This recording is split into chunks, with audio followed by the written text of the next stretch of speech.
হচ্ছে চাষি ভাইদের নিজস্ব অনুষ্ঠান কিষাণ বাণী।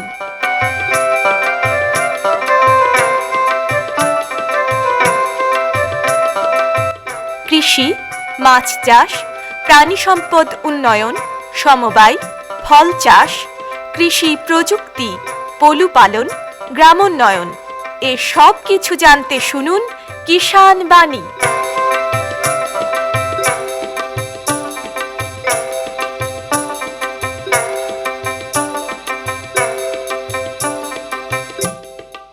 ভারত সরকারের কৃষি ও কৃষক কল্যাণ মন্ত্রকের কৃষি সহযোগ ও কৃষক কল্যাণ দপ্তরের সহায়তায় আমরা বিভিন্ন সময়ে বিভিন্ন চাষবাসের পরামর্শ দিয়ে থাকি কিষাণ বাণী অনুষ্ঠানে। আমাদের উদ্দেশ্য পরামর্শ শুনে বুঝে চাষবাসের সঙ্গে যুক্ত সমস্ত কৃষক বন্ধুগণ যেন তাদের যে কাঙ্ক্ষিত ফসল সেটা ঘরে তুলতে পারেন। সেই সঙ্গে ভারত সরকারের কৃষি ও কৃষক কল্যাণ মন্ত্রকের কৃষি সহযোগ ও কৃষক কল্যাণ দপ্তর বিশেষভাবে লক্ষ্য রেখেছে রবি মরশুমে উৎপাদিত শস্যের এমএসপি অর্থাৎ মিনিমাম সাপোর্ট প্রাইস বা ন্যূনতম সহায়ক মূল্য স্থির করা। এর কারণ কি? কারণ এই দপ্তর মনে করে চাষবাসের সঙ্গে যুক্ত সমস্ত কৃষক বন্ধুগণ যাতে ন্যূনতম সহায়ক মূল্য পেতে পারেন। তাহলে দেখে নেওয়া যাক রবি মরশুমে উৎপাদিত কোন শস্যের কি সহায়ক মূল্য স্থির করা হয়েছে, তাই না? প্রথমেই বলি গমের কথা। গত অর্থবর্ষে গমের মিনিমাম সাপোর্ট প্রাইস বা ন্যূনতম সহায়ক মূল্য ছিল 1840 টাকা প্রতি কুইন্টাল। 2020-21 অর্থবর্ষে অর্থাৎ এবছর তা বেড়ে হয়েছে 1925 টাকা প্রতি কুইন্টাল। এবারে বলি মুসুরির কথা। মুসুরির ক্ষেত্রে গত অর্থবর্ষে ন্যূনতম সহায়ক মূল্য ছিল 4475 টাকা প্রতি কুইন্টাল।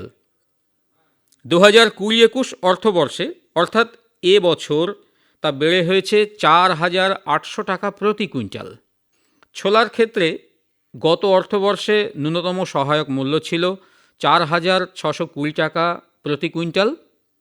2020-21 অর্থবর্ষে অর্থাৎ এ বছর তা বেড়ে হয়েছে 4875 টাকা প্রতি কুইন্টাল। সূর্যমুখীর ক্ষেত্রে গত অর্থবর্ষে ন্যূনতম সহায়ক মূল্য ছিল 4945 টাকা প্রতি কুইন্টাল। 2020-21 অর্থবর্ষে অর্থাৎ এ বছর তা বেড়ে হয়েছে 5215 টাকা প্রতি কুইন্টাল। বন্ধুরা শুনলেন রবি মরশুমে উৎপাদিত শস্যের ন্যূনতম সহায়ক মূল্য সম্পর্কে। তাহলে এবারে আমরা চলে যাই কিষাণ বাণীর বিষয়ে। আপনার নামটা বলুন। আমার নাম বিদিশা কর্মকার, বাড়ি? শক্তিপুর বাড়ি। শক্তিপুর। হ্যাঁ, শক্তিপুর। বিদিশা কর্মকার, আপনি তো মুরগি পালন করেন, তাই না? হ্যাঁ, আমার মুরগি পালন। কতদিন ধরে মুরগি পালন করছেন আপনি? এই 1.5 বছর ধরে মুরগি পালনটা করছি। কটা রয়েছে মুরগি আপনার কাছে? আমার কাছে লকডাউনের আগে মুরগি ছিল 80টা। এবার ঠিক মতন মারিয়ে করতে পারিনি, তার জন্য কিছু মরে গিয়েছে। এখন আপাতত 7 পিস মতন আছে। আচ্ছা, মানে 60খানা রয়েছে, তাই তো? লকডাউনের সময় কেন মারা গেল মুরগি? আমার মেয়ের আমার 7 বছর বয়সে আমার মেয়ের হাত ভেঙে গেছিল। তাই হাত ভাঙা নিয়ে একটু মেয়েকে নিয়ে ব্যস্ত ছিলাম। ওকে দেখাশোনা করা দিয়ে মুরগির দিকে অতটা নজর দিতে পারিনি, তাই কিছু মুরগি মারা গিয়েছে। আচ্ছা আচ্ছা, তো এই যে 60খানা মুরগি, সেটাও কিন্তু যথেষ্ট পরিমাণই। এদের যত্ন কিভাবে করেন? এর যত্ন, ওদের ঘর করা আছে, নেট দিয়ে ঘর করা আছে। এবার খাবার দাবার ঠিক দেওয়া হয়। ওর আমার স্বামী আছে, স্বামী ওকে কিছু পরিশ্রম করে। আমাকে একাই করতে হয় না, দুজনেই মিলেমিশে আমরা পরিশ্রম করি মুরগির জন্য। ঘরটা যেটা বানিয়েছেন সেটা কি রকম?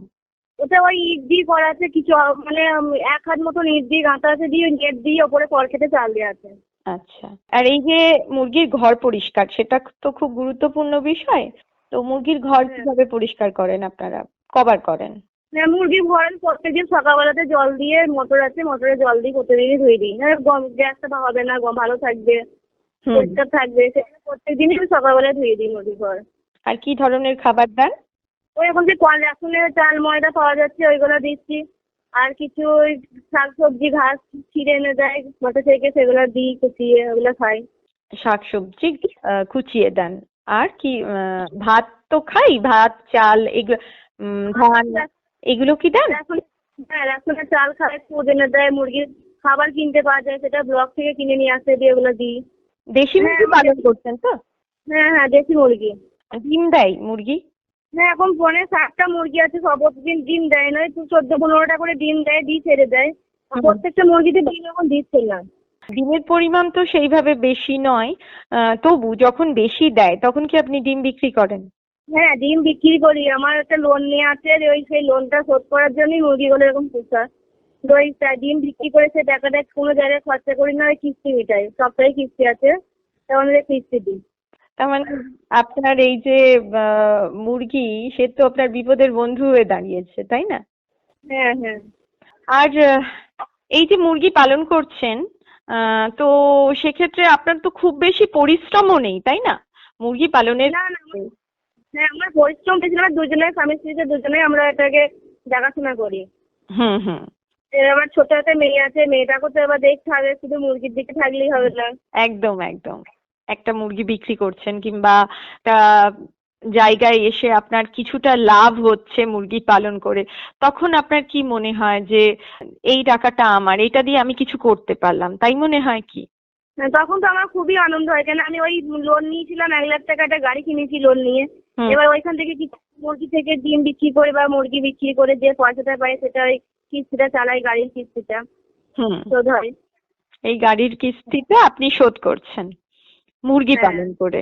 এটা তো চরম আনন্দের ব্যাপার, কারণ সত্যি যে গাড়িটা আপনি কিনেছেন, সেই গাড়িটা এমনিতে কিনতে পারতেন না, একটা মনে ভরসা ছিল যে ঠিক আছে আমি মুরগি পালন করে আমি শোধ করে দিতে পারবো, তাই তো?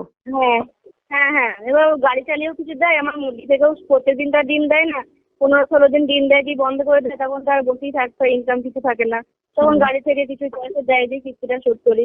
কি গাড়ি কিনেছেন? টুকটুকি গাড়ি নিয়েছি, দিয়ে আমি চালাই টুকটুকি গাড়িটা। তার মানে বোঝা যাচ্ছে যে মুরগি পালন করেই আপনি এই টুকটুকটা কিনেছেন। হ্যাঁ। আর এই যে মরে গেল, এখন 7টা রয়েছে, ভবিষ্যতে আপনার ইচ্ছে নেই যে আরো কিছু পরিমাণে আমি বাড়াবো যাতে আরো সুবিধা হয় আমার? হ্যাঁ, মুরগির বাচ্চা আবার আরো কিছু কিনবো, ব্লকে দেবে বলে, মানে আসবে তখন জানাবে আমাকে, তখন কি আরো কিছু বাচ্চা নিয়ে আসবো, তখন আবার ওদেরকে আস্তে আস্তে বড় করে তুলতে হবে। বাচ্চা মুরগি নিয়ে আসি, নিয়ে বড় করি। আচ্ছা। আর এইটাকে বড় আকারে করতে গেলে আপনাকে সমবায়ের সঙ্গে যোগাযোগ বা অন্য কোথাও সরকারি মাধ্যমের সঙ্গে যোগাযোগ করলে কিন্তু আরো বড় আকারে করতে পারবেন, যাতে ভালোভাবে কাজটা করতে পারেন। সেরকম কি ভেবেছেন? আমার ইচ্ছা তো আছে যে খুব বড় ধরনেরই করবো, আরো মানে বাড়াবো, ইনকামটা আরো বেশি হবে, সেই ইচ্ছাই আছে আমার এখন। তো আপাতত যেরকম ছোটখাটো ভাবে চলছে তাতে আপনি লাভই হচ্ছে। হ্যাঁ, আমার লাভই হয়ে আছে এখন। আমরা তো জানলাম যে এমনিতে যে আপনি রোগ হলে কি করেন, তো কি ধরনের রোগ আপনি মূলত দেখেন? মুরগির মধ্যে কি ধরনের রোগ হয়? এই যে মরে গেল যত্নের অভাবে, রোগ হয়েছে এই জন্যও তো মরে যেতে পারে, তাই না? কি ধরনের রোগ? ওই ঝিমাতে, মানে খাবার খাতে খেতে ঝিমাচ্ছে, ঝিমাতে 2-4 দিন থাকার পর দেখি মরে যাচ্ছে। তখন আমার একটা যা সেন্টারে মানে চাকরি করে, তখন ওকে বলি, ও তখন বাড়িতে এসে ওকে ভ্যাকসিন বা ওষুধ দিয়ে যায়, আমাকে যেতে হয় না ওদেরকে নিয়ে। কিন্তু একটা জিনিস আপনি নিশ্চয়ই লক্ষ্য করলেন যে মুরগি যখন পুষছেন তখন তার প্রতি যত্নবান তো হতেই হবে, তা নয়তো তো তা মারা যাচ্ছে, তাই নয় কি? হ্যাঁ, বললাম না যে আমার মেয়ে হাত ভেঙে গেছিল, তার জন্য মুরগিকে অতটা সময় দিতে পারিনি। না, আমাদের যে বন্ধুরা এই অনুষ্ঠানটা শুনছেন, তারা যারা মুরগি পালন করছেন, সেই ব্যাপারে লক্ষ্য রাখাটা যে জরুরি। আপনার এই অভিজ্ঞতা থেকে আপনি তো বুঝতে পারলেন যে আপনার সেইভাবে লক্ষ্য রাখতে পারেননি বলেই হয়তো এগুলো মারা গেছে। তো কি ধরনের যত্নের অভাব হয়েছিল বলে আপনার মনে হচ্ছে? ঠিক সময় আমার বাড়িতে আমার বাড়িতে তো কেউ থাকে না, আমরা 3টে মানুষ, 2-4 দিন বাড়িতে ছিলাম না, মেয়েকে নিয়ে কাটোয়া চলে গেছিলাম। এবার পাশের বাড়ি একজনকে বলে গেছিলাম, সে তো নিজের মতন দেখবে না। না, নিজের মতো নিজের জিনিসের প্রতি আমার যে যত্নটা থাকবে সেটা কিন্তু অনেক কিছু চিন্তা ভাবনা করেই আমাকে করতে হয়। সেই জায়গাটার জন্য হয়তো মারা গেছে মুরগিগুলো। অর্থাৎ আমি যাই করি না কেন আমাকে লক্ষ্যটা রাখতেই হবে, তাই তো? হ্যাঁ হ্যাঁ দি, তারপরে এসে দেখি আস্তে আস্তে মুরগিগুলা কিরকম ঝিমাতে মরে যাচ্ছে। আমার নিজের ভুলের জন্যই হয়েছে এটা। এটা ভুল নয়, এটা একটা শিক্ষা, একটা আমরা জানতে পারছি যে আমরা যদি যখন আমি হাঁস মুরগি নিয়ে থাকছি তখন আমাকে তার প্রতি বাড়তি যত্ন নিতেই হবে, তা নয়তো কিন্তু তারা মারা যাবে এইভাবে। হুম। আর এটা বিষয়ও নয়, মানুষ বিপদে পড়লে তো আপনি যেটা করেছেন সেটাই করবে। এবার যে বিষয়টা আসছে যে আপনি যখন এই টাকাটা হাতে পাচ্ছেন, হাঁস মুরগি নয়, শুধুই মুরগি পালন আপনি করেন, তো এই যে, মুরগি পালন করে যে টাকাটা হাতে পাচ্ছেন সেটা দিয়ে আপনি যখন এই গাড়ির লোন শোধ করছেন বা যেভাবে আপনি থাকছেন, সেটা একটা আলাদা আনন্দ। হ্যাঁ, সেটা খুবই তো আনন্দ হচ্ছে যে আমিও তো কিছু দিতে পারছি, গাড়ির লোনটা ওকে একা শোধ করতে হচ্ছে না। মুরগি থেকেও আসছে টাকাটা, মুরগি যখন বড় হয় তখন মুরগি কিছুও বিচে দিই, সেখান থেকেও টাকা আসছে, তখন তো খুবই আনন্দ আমার। একদম। আর এই আনন্দে থাকুন এবং আপনার যে পরিকল্পনা যে আরো বেশি মুরগি পালন করব, সেই পরিকল্পনাও যেন ঠিকঠাক ভাবে আপনি পূরণ করতে পারেন, এই আশাতে শেষ করছি আপনার সঙ্গে কথোপকথন। এতক্ষণ আমাদের সঙ্গে ছিলেন हर जोखिम से निकल कर फसल आए, सुरक्षित हो जाए। फसल बीमा से हर किसान अब आत्मनिर्भर हो जाए। संकट के समय प्रधानमंत्री फसल बीमा योजना किसानों के लिए वरदान है। अब सूखा पड़े या बाढ़ आ जाए कोई डर नहीं। अब ओले पड़े या कीट पतंगे फसल खा जाए कोई फिक्र नहीं, क्योंकि हमने लिया है प्रधानमंत्री फसल बीमा। बुआई से फसल कटाई तक हर जोखिम का दावा, न्यूनतम प्रीमियम पर अधिकतम भुगतान का वादा। योजना से हर साल जुड़ रहे हैं 5 करोड़ से ज्यादा किसान। अब आपकी है बारी। नजदीकी कृषि कार्यालय, सहकारी समिति, बैंक शाखा, अधिकृत बीमा कंपनी या जन सेवा केंद्र में स्वेच्छा से करा सकते हैं पंजीकरण। फसल बीमा पोर्टल या फसल बीमा ऐप द्वारा भी कराया जा सकता है पंजीकरण। प्रधानमंत्री फसल बीमा योजना, आपकी फसलों का संपूर्ण सुरक्षा कवच। कृषि एवं किसान कल्याण मंत्रालय, भारत सरकार। পরবর্তী প্রসঙ্গে যাওয়ার আগে আসুন একটি লোকগীতি শুনি অংশুমান রায়ের কণ্ঠে। ভাদর আশ্বিন মাসে ভ্রমর বসে কাঁচা বাসে,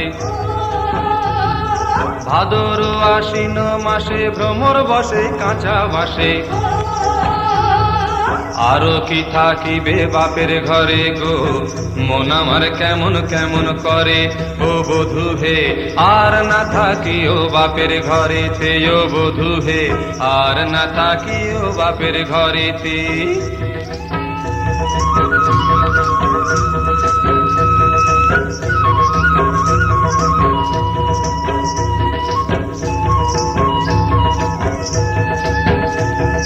হলুদ বাটা হলো বাসি, পিরিতি হলো গলার ফাঁসি। ছেলেকে দিয়া তোমায় মনে পড়ে গো, মন আমার কেমন কেমন করে। ও বধূ হে আর না থাকিও বাপের ঘরেতে, ও বধূ হে আর না থাকিও বাপের ঘরেতে।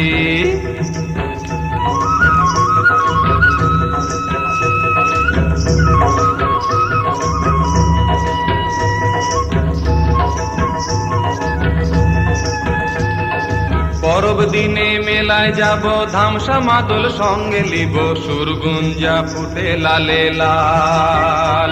তোর ঘুঙ্গরাটা দিবে নাকি তাল, মহুয়া ফুলেতে মুহ ধরে গো, মন আমার কেমন কেমন করে। ও বধূ হে আর না থাকিও বাপের ঘরেতে, ও বধূ হে আর না থাকিও বাপের ঘরেতে। এতক্ষণ শুনলেন লোকগীতি শিল্পী অংশুমান রায়। हर जोखिम से निकल कर फसल आए, सुरक्षित हो जाए। फसल बीमा से हर किसान अब आत्मनिर्भर हो जाए।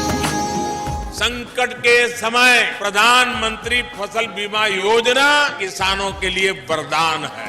अब सूखा पड़े या बाढ़ आ जाए कोई डर नहीं। अब ओले पड़े या कीट पतंगे फसल खा जाए कोई फिक्र नहीं, क्योंकि हमने लिया है प्रधानमंत्री फसल बीमा।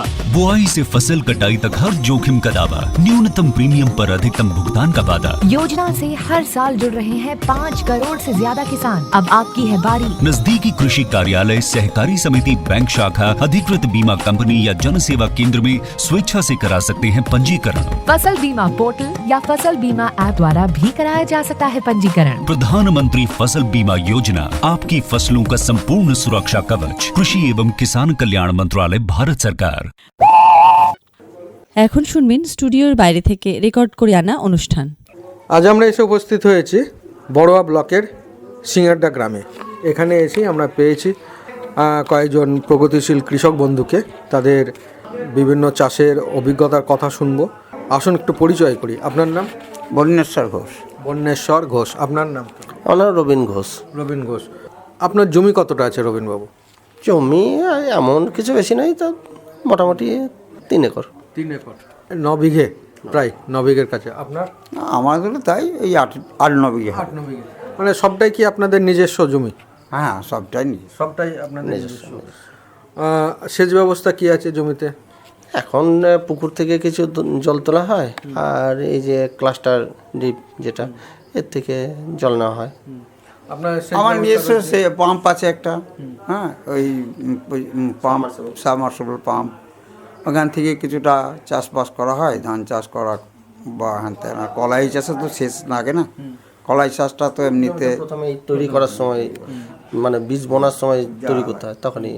তো আপনারা সারা বছরে সেচ ব্যবস্থা যেহেতু আছে, আমরা বলতে পারি যে আপনারা বছরে 3টে ফসল পান? না, 3টে ফসল সবসময় পাওয়া যায় না, কারণ এখানকার লেবার সংকটটা খুব মুশকিল, যার ফলে আমরা গ্রীষ্মের চাষটা তো বন্ধ করে দিয়েছি। গ্রীষ্মে কী চাষ? যে চাষটা হতো বড়ো ধান চাষ, বড়ো ধানটা বন্ধ করে দিয়েছি। বড়ো ধানটা যেহেতু বড়ো ধানটা আমরা লেবার খরচটা সব থেকে বেশি, এখানে লেবার খরচ বেশি, এবং চাষের জিনিসের দাম, যে জোড়ার যে ধরনের দাম, বিচে জোড়ার যা দামটা শুরু হয়েছে, তাতে চাষ করে রাসায়নিক সার, তাতে আর আমাদের চাষ করে লাভ হবে না। জলের বড়োতে জলের কোনো জলের অসুবিধা হচ্ছে, লিয়ার শর্টেজ হচ্ছে, আর বড়ো চাষ সেই জন্য আর বড়ো চাষ করা সম্ভব হয় না।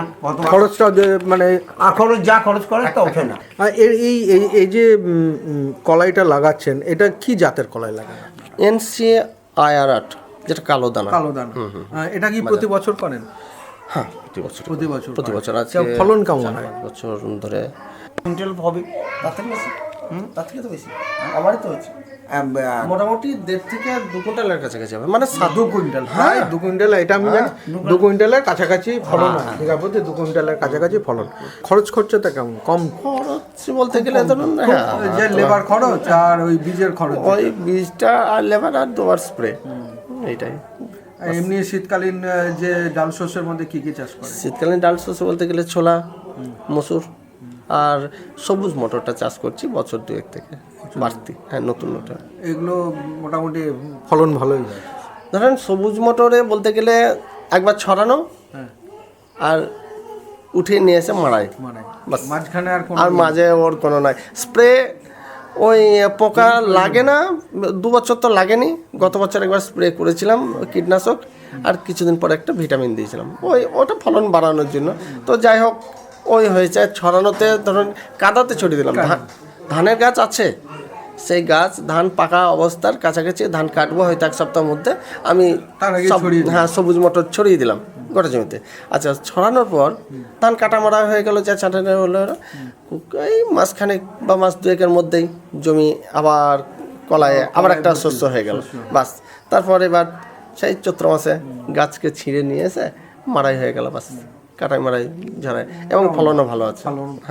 সবুজ মটর খুব সুন্দর ফলন। এখন ছোলা বিক্রি করতেও কোনো অসুবিধা নেই। ও তো ধরেন অল্প স্বল্প হলে 2 দিন পরে গিয়েও আমি বাজারে নিজেই নিয়ে চলে যেতে পারবো। একটা ধরেন এখন যেগুলোকে কি বলবো, এই যে মোটর চালিত ভ্যান রিক্সা, তো সেই মোটর চালিত ভ্যান রিক্সাতে নিয়ে গেলে তো অন্তত 10 কুইন্টাল মাল নিয়ে চলে যাবে। তাহলে সে 10 কুইন্টাল মাল একটা, যেটা মোটর চালিত ভ্যান রিক্সাতে কাজ হবে, তার জন্য আমাকে ট্রাক্টর খরচ লাগবে না, বা ট্রাক্টরের প্রয়োজন হবে না, বা রাস্তাটাও আমি একটু ঠেলেও ভ্যান রিক্সাটাকে নিয়ে যেতে পারবো। কিন্তু এটা তো তা যাবে না, যেহেতু আমার সব থেকে বড় কথা হচ্ছে যে বাজারজাত করতে হবে। আমি তো সমস্ত ফসলটা নিজে খাবো না, তার কোনো অসুবিধা হয়। আর ধান চাষ ধরেন যেটা বারবার বলছি যে ধান চাষে তুলনামূলকভাবে লেবার খরচ বেশি, রাসায়নিক সারের দাম বেশি, আর এখন এমন একটা পরিস্থিতির মধ্যে আবহাওয়ার মধ্যে চলে এসেছি আমরা যে কি বলবো, সমস্ত মানে পোকা এবং রোগের আক্রমণটা বেশি। এই কিছুদিন আগের থেকেই ধরুন আমাদেরকে জাপ পোকা বা শোষক পোকার আক্রমণের জন্য এই ধান চাষে ব্যাপকভাবে স্প্রে করতে হলো। তার আগে খোলা পচা যেটা হলো সেটার জন্যও আমাকে আলাদাভাবে স্প্রে করতে হলো। আবার ধরুন মাজরা পোকার জন্য সেটাও আলাদাভাবে স্প্রে করতে হলো। মোটের উপর বলতে পারি যে লেবার খরচ সব থেকে লেবার খরচ বেশি এবং ধান চাষের খরচটা বেড়ে যাচ্ছে, ধান চাষে লাভ হয় না। এই কারণেই ধান চাষের লাভটা হয় না। আপনার খরচ বেড়ে গেলে লাভটা হবে কোথা থেকে? সব থেকে বড় কথা হচ্ছে বাজারও পাওয়া যায় না ঠিক মতন, দামটা পাওয়া যায় বাজার পাওয়া গেলে আবার চাষটা হতো। 18 ইঞ্চি মাপে 1 বিঘা জমি মানে 33.4, তাই তো? ওই জমি পুঁততে 4টে লেবার লাগছে, 4 1600 টাকা শুধু ধান রোপণের জন্য লাগবে। তার আগে তো জমি তৈরি করতে হবে, তার আগে তো জল না, সেটা তো আলাদা আছে, কিন্তু শুধু ধান রোপণ করার জন্য ওইটা লাগবে। তার আগে তো জমির আল বান্ধা যেটাকে বলে, জল আটকানোর জন্য। আচ্ছা, সেটা গেল। এবার ধরুন যদি এই বছরকার যা মানে প্রাকৃতিক পরিবেশ, তাতে মানে নিরান তো প্রথম দিন থেকে আরম্ভ, ধান পুঁতলাম 15 দিনের পর থেকেই নিরান আরম্ভ হচ্ছে। তাহলে ওখানে 3টে করে লেবার লাগছে ওই 1 বিঘা জমিতে। তারপর দ্বিতীয় নিরান দিতে হচ্ছে, তাতেও আবার 2টো লাগছে। তারপর ধানে দেখা গেল যে ধসা লেগে গেল, মানে যে খোলা পচা, এই খোলা পচা ধসাটা আলাদা, খোলা পচা আলাদা। খোলা পচা লাগলো, এই খোলা পচার জন্য ধানকে আবার ফাঁক করতে হচ্ছে, স্প্রে করতে হচ্ছে, আর রাসায়নিক সার তো আছেই। মাজরা পোকাও থাকে, পোকার আক্রমণ তো আছে, পোকার আক্রমণ আছে, তারপরে রোগও রয়েছে। আমরা আমাদের এখান থেকে ধরুন মোটামুটি 7 কিলোমিটার দূরে আমাদের এডি অফিস। এখান থেকে আমরা এডিও সাহেবের সঙ্গে যথেষ্টভাবে যোগাযোগ করি। আপনার নাম? আমার নাম হেমন্ত ঘোষ। আমার নাম নারগোপাল সিংহ। আপনাদের জমি কতটা? আমার ভাই এখন পৃথক হয়েছে, এখন মোটামুটি 5.5 বিঘের মতন পেয়েছি আমি। আপনার? আমি বিঘের সাথে জমি চাষ করি। 7 বিঘে। সবটা কি আপনাদের নিজস্ব জমি? হ্যাঁ। না ভাগে করেন? না, ভাগে করেন। সব নিজস্ব। সারা বছর কি করেন? সারা বছর এই এখন ধরুন যেমন গ্রীষ্মের চাষ মানে বর্ষার চাষ হয়ে গেছে ধান, এই ধান এবার কাটা হবে। তারপর সেই জমি ফাঁকা হলে পরে আমরা পেঁয়াজ করি, পেঁয়াজ সে জমিটায় চাষ দিই, বা খানিক ধান তুলে আপনারা পেঁয়াজ করেন? হ্যাঁ, মধ্যে কথা ধান তুলে পেঁয়াজ করেন। আপনি হয়তো তাই। কি জাতের পেঁয়াজ করেন? ওই সুখসাগর, যে সুখসাগর 1 কোয়া, ওইটা মোটা, ওই পেঁয়াজটাই আমরা চাষ। পেঁয়াজটাই করেন? এটা কি প্রতি বছর করেন? হ্যাঁ, প্রতি বছর। ফলন কেমন হয় এটা? ফলন ধরুন 1 কাঠা জায়গায় 4 মণ পেঁয়াজ হতে পারে। 1 কাঠা জায়গায় 4 মণ, 4 কেজি 160 কেজি। বাহ, ভালো ফলন তো। মোটামুটি আপনাদের এলাকায় মানে এরকমই ফলন নাকি? হ্যাঁ, এইরকম ফলন হচ্ছে। গত বছর আমরা মার খেয়ে গেছি পেঁয়াজটায়। ওই পেঁয়াজ এই চারা এত বড় হয়ে গেছে, হওয়ার পর পেঁয়াজের চারা লাল হয়ে গেছে, গাছটা লাল হয়ে পেঁয়াজের মাটির তলায় পেঁয়াজ থাকবে, সে পেঁয়াজটা গাছের উপরে পেঁয়াজ হয়ে গেছে। মাটি পরীক্ষা করেছেন? মাটি আমি যে 1 বিঘা প্রতি গোবর প্রত্যে 7 বিঘা জমিতে মোটামুটি 80 থেকে 90 পেঁচে আমি গোবর দিই, কাঁচা গোবর। আর প্রত্যেক জমিতে আমার এই গরুর মুত নাই বলে 200 লিটার করে মুত দেওয়া আছে। বাহ, তো ভালোই তো দিয়েছেন। আর আমার মানে রাসায়নিক সার বেশি দেন না কম দেন? কম দিই। হ্যাঁ, জৈব সারটা বেশি দিই। আমার গোবর আর গরুর মুতটা আমি বেশি দিই। বিচন পাড়া হওয়ার পরে সেই বিচনকে আবার উঠিয়ে নিয়ে আবার জমিতে বসানো যাবে। মূল জমিতে করবেন তো? হ্যাঁ, মূল জমিতে করবো। মূল জমিতে করবেন। কি সার ব্যবহার করেন? আমরা ওই এখন আপাতত মানে রাসায়নিক সার ব্যবহার করি। প্রথমে ব্যবহার করি না, জৈব সার ব্যবহার করি না পেঁয়াজে, কারণ রাসায়নিক সার ব্যবহার করি। প্রথমে ওকে পেঁয়াজটা পোঁতা হলো, পোঁতার পরে 1 সপ্তাহ পর তাকে হয়তো রাসায়নিক সার দেওয়া হলো। রাসায়নিক সার দেওয়ার পরে এবার বাতাল মারা হলো, তারপরে এবার আস্তে আস্তে ওকে বাতান, এইভাবেই পেঁয়াজ হয়।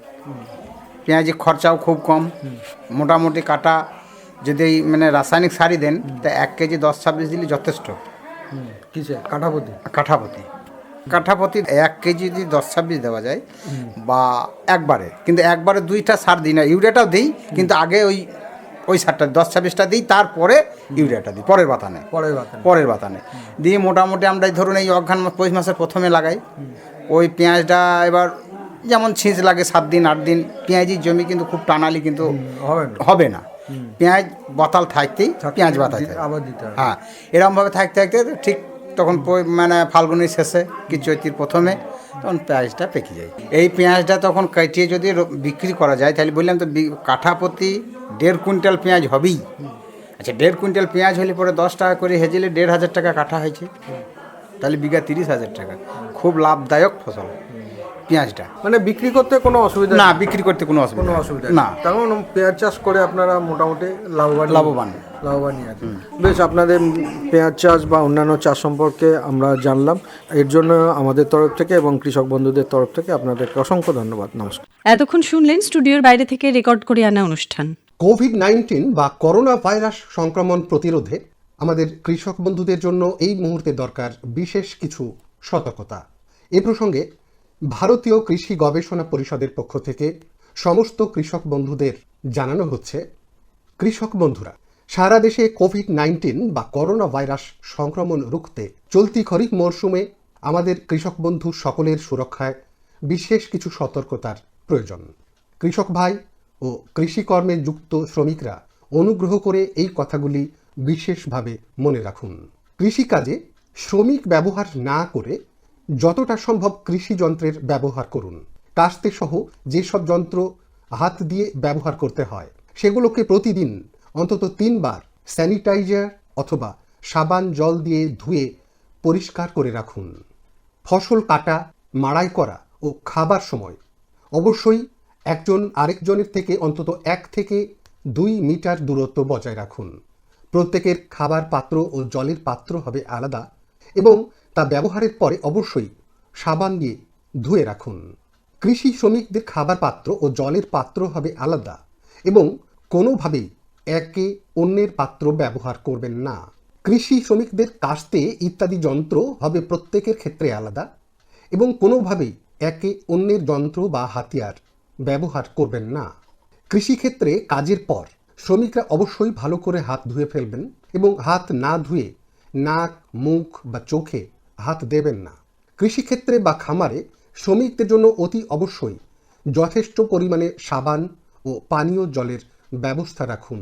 মনে রাখুন, এ সময় মাস্ক পরা বাধ্যতামূলক। মাস্ক না থাকলে তার বদলে গামছা, ওড়না, রুমাল বা পরিষ্কার কোনো কাপড় 3 ভাঁজ করে নিয়ে নাক ও মুখ ঢেকে রাখুন। নাক ও মুখ ঢাকার জন্য ব্যবহৃত একই গামছা, ওড়না, রুমাল বা কাপড় পরের দিন ব্যবহার করবেন না।